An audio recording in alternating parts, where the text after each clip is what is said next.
usaha dia nak cari air daripada Safa ke Bukit Safa ke Bukit Marwah.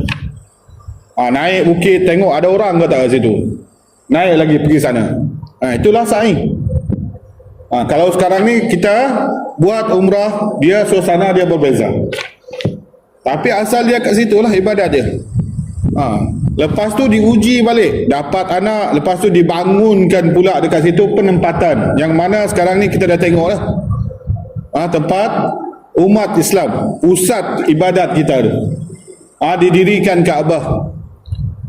Bila Nabi Ismail AS cukup besar sikit, diuji balik, Allah Subhanahu Wa Taala perintahkan untuk menjalankan ibadat korban. Kita tuan-puan, bila mana anak kita jatuh pun kita rasa sakit dia. Ni nak suruh sembelih pula, nak dapat anak punyalah susah. Tapi disebabkan perintah Allah, Nabi Ibrahim turuti. Inilah kita kata kecintaan.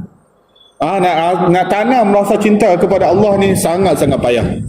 Sebab itulah makam Nabi Ibrahim tu di sisi Allah sangat-sangat tinggi, sangat-sangat mulia. Jadi kalau kita tengok dekat sini lah, jadi rasa kecintaan, cinta kepada ibadat, antara golongan yang dijamin masuk syurga, dijanjikan masuk syurga, antara dia pemuda yang sentiasa merindui masjid. Keluar daripada masjid rindu nak masuk balik, bukan rindu nak main game, bukan rindu nak buat apa, kadang-kadang bila kita tengok bulan puasa ada orang pergi masjid, dia nak rasa ikon sebab dekat luar panas, jadi dia pun lepak dekat masjid. Bukan macam tu lah. Jadi kecintaan ini adalah kecintaan untuk melaksanakan ibadat perintah Allah Subhanahu Wa Taala. Jadi ini adalah bila kita kata Allah ni sayang kepada hambanya, jadi tak perlulah kita ni nak buat ibadat, tak perlu solat, kan? Tak perlu nak ikut perintah Allah.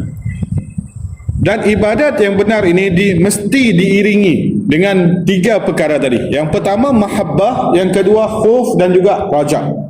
Khauf ini adalah perasaan takut.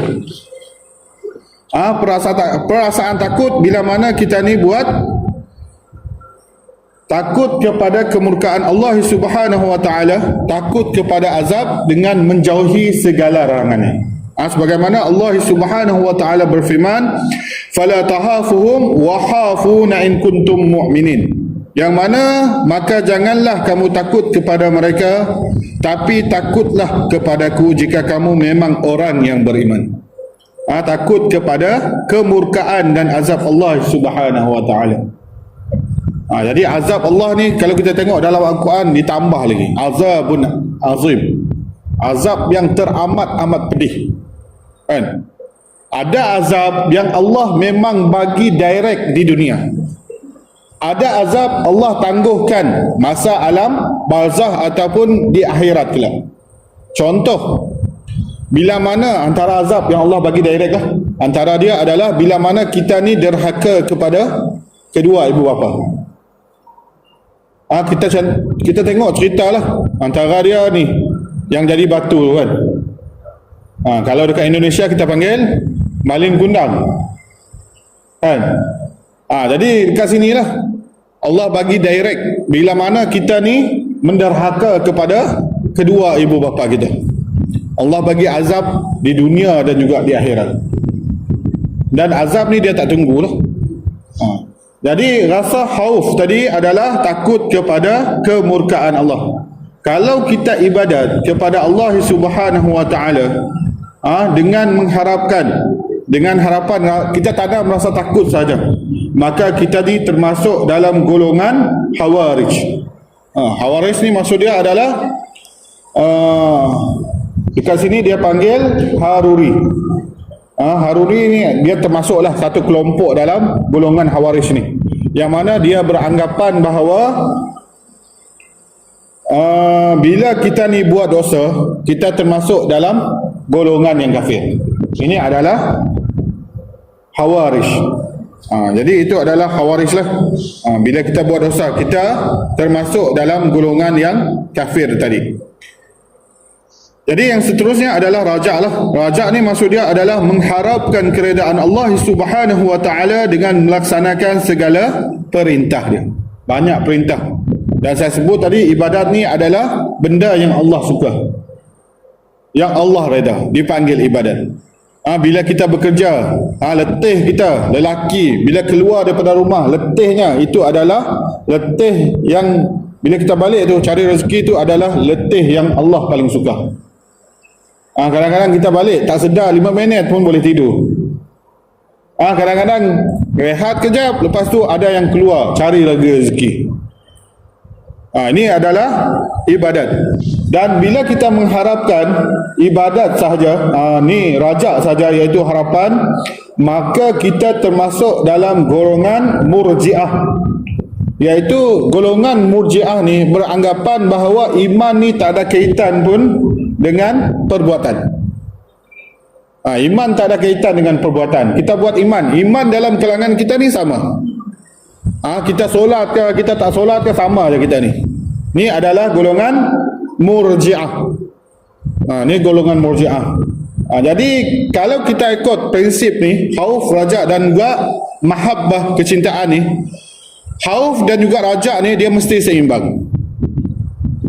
Dia tak boleh kita lebihkan raja dahulu, ataupun kita lebihkan khauf saja. Sebagai contoh, bagi orang yang raja kan, raja, contoh dia kalau kita tengok ada kisah perempuan pelacur, bila mana dia ni buat dosa, banyak dia buat dosa, jadi akhir dia masuk ke syurga juga. Antara asbab dia, kita tengok dalam hadis, dia bagi minum anjing yang kehausan, sehingga mengakibatkan dia sendiri yang haus itu mati disebabkan kehausan. Jadi kita ambil peristiwa tersebut, kita kata Allah ni maha pengampun, takkan Allah nak azab kita pula. Jadi iman ni samalah.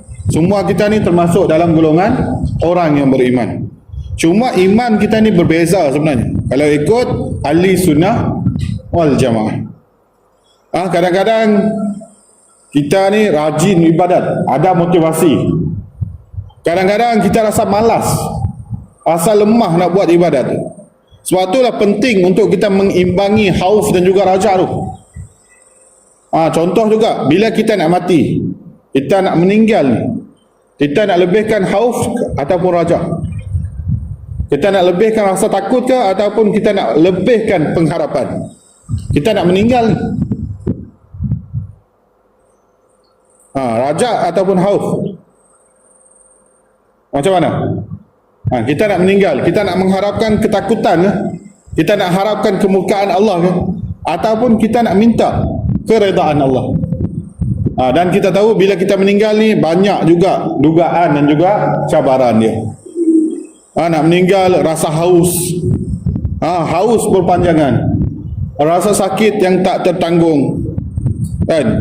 Jadi bila kita meninggal ni, sebaik-baiknya kita tanam sifat raja, pengharapan, supaya kita ni dimasukkan dalam kalangan orang yang beriman. Jadi itu adalah raja itu. Jadi sebab tu saya kata tadi, bila kita nak beribadat ini, dia mesti ada dua tu lah, khauf, raja, dan juga yang paling penting adalah sifat cinta kita. Jadi sidang hadirin yang mati Allah Subhanahu wa taala, jadi nak dapatkan sifat khauf dan juga raja ni dia ada cara dia. Sebelum tu kita tengok juga sifat khauf dan juga raja yang diamalkan oleh Nabi sallallahu alaihi wasallam. Nabi sallallahu alaihi wasallam, sebagaimana solat yang kita buat semasa bulan Ramadan hari itu, solat gerhana. Nabi bila mana solat gerhana ni, Nabi rasa takut. Takut sebab kemurkaan dan juga azab Allah. Jadi bila berlaku macam tu, Nabi cepat-cepat pergi masjid. Begitu juga masa ribut, masa angin, Nabi cepat-cepat pergi masjid. Sebab takut azab Allah Subhanahu wa taala diturunkan. Ni Nabi ni. Kita kadang-kadang tengok apa saja, banjir ke, tsunami ke, relay ke, kan? Padahal itu adalah peringatan. Ni masa gerhana ni Nabi pergi ke masjid, takut Allah Subhanahu wa taala turunkan azab. Jadi itu adalah sifat khauf Nabi. Begitu juga dengan sifat raja Nabi. Jadi sebagaimana yang saya sebut tadi, bila mana kita ni nak meninggal dunia, maka kita hendaklah tanam sifat raja dalam diri kita. Sebab kita nak mengharapkan keredaan Allah Subhanahu wa taala bila mana kita ni nak menghadap Allah Subhanahu wa taala. Begitu juga Nabi sallallahu alaihi wasallam. Bila mana sifat raja Nabi ni, Nabi sallallahu alaihi wasallam dalam satu hadis daripada Anas radhiyallahu anhu, baginda pergi menziarahi seorang sahabat yang sedang sakit.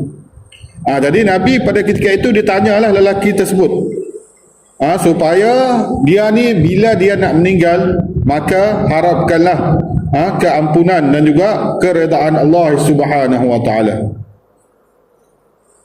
Baik, sidang hadirin yang mati Allah Subhanahu wa taala, antara cara untuk mendapatkan sifat khauf dan juga raja ini, antara dia adalah yang pertama, dia kita ingat apa azab yang diturunkan oleh Allah Subhanahu wa taala bila mana kita ni buat dosa.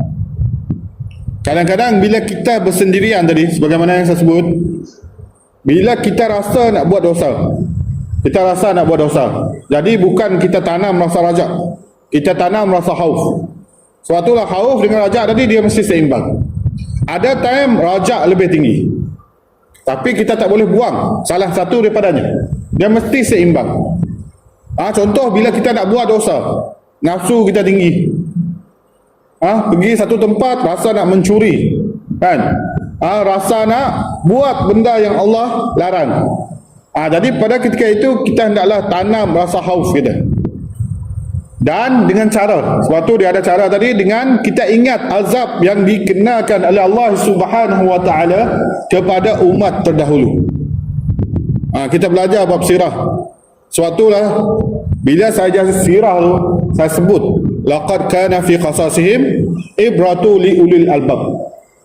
Kisah yang diturunkan di dalam Al-Quran itu supaya kita ambil ibrah, pengajaran, bukan suka-suka.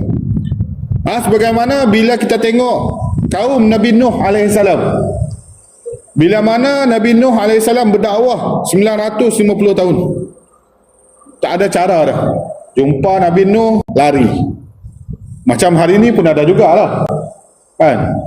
Bila ada golongan tabligh datang, ada dalam kalangan kita rumah yang bising-bising tu, tabligh keluar je daripada surau kan, jadi senyap, sunyi tu. Pergi tabligh, lalu dekat padang bola, budak-budak semua lari. Takut nak menghadap geng tabligh. Agak payahlah, kan? Peringatan. Macam itulah Nabi Nuh alaihissalam bila mana baginda berdakwah tadi.